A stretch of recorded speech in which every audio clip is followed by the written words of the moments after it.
Looking across the Atlantic now, what impact do you think the outcome of the presidential election will have on British exit plans?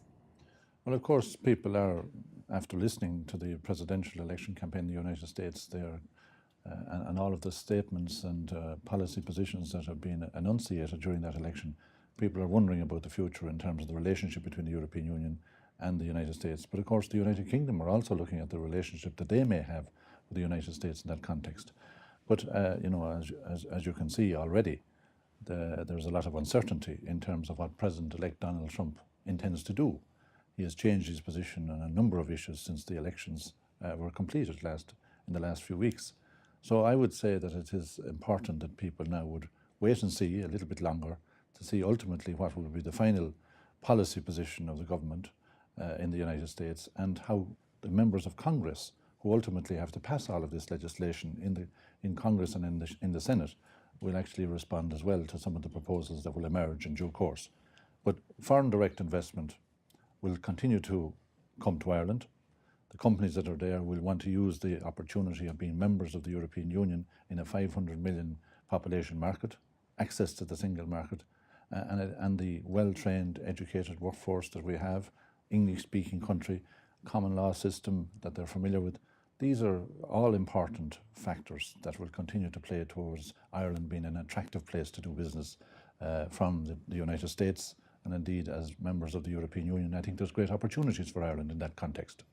I completely agree that it's far too early to say what the effect of the outcome of the US election will actually be, but it's very clear that it has added another layer of uncertainty for US businesses who were already uncertain about what a Europe post-Brexit will look like.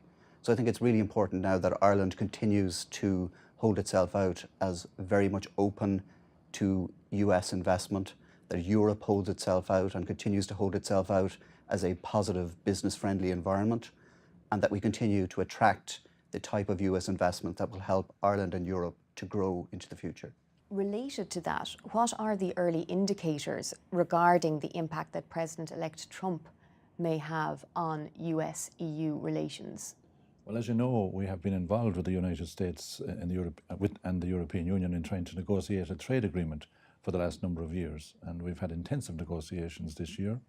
The United States also have had agreement with the countries in the Trans-Pacific Rim around the world, the TPP negotiations, which are subject to agreement of Congress as well. So there's a lot of talks have gone on.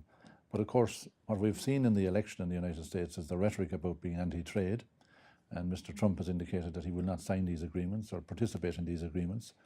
But Europe has to progress on the basis that he means what he says, and I expect that there will be an effort by him to follow through on those particular policy pronouncements.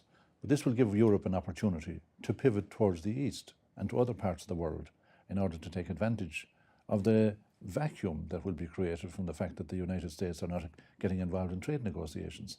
And we are involved now at the moment in 15 different trade negotiations around the world, apart from the one in the United States. So the United States discussions will be parked for a little while, but we will continue to negotiate with countries like Japan, and we're at the moment implementing an agreement with Vietnam. And there are some examples of where the growing opportunities are for European business. Michael? I would hope that some of the rhetoric around trade and protectionism proves to be rhetoric, and that a sense prevails that both Europe and the US can work together in the interests of European and US business and the interests of the citizens of the European Union and the citizens of the US to engage in a fruitful trade relationship as we've had in the past, and as I think has benefited both continents.